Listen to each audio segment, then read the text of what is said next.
Doctor ইউনূসের বিরুদ্ধে এবার গুরুতর অভিযোগ আনলেন বাংলাদেশের অন্যতম জনপ্রিয় সাংবাদিক খালেদ মহিউদ্দিন। তিনি বলেন, ডক্টর ইউনূস ৫ বছর ক্ষমতায় থাকতে চান।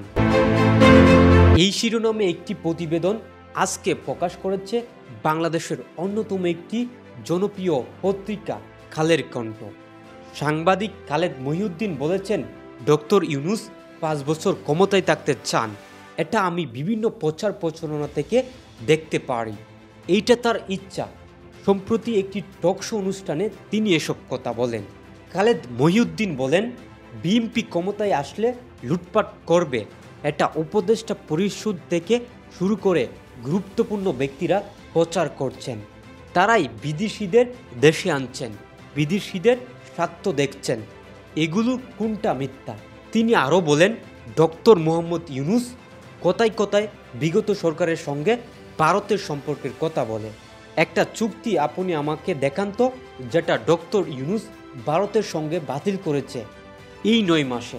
ভারতীয় স্বার্থর বিরুদ্ধে একটা সিদ্ধান্ত নিয়েছে। প্রথমে এসে তিনি টাকা দিয়েছেন আদানিকে।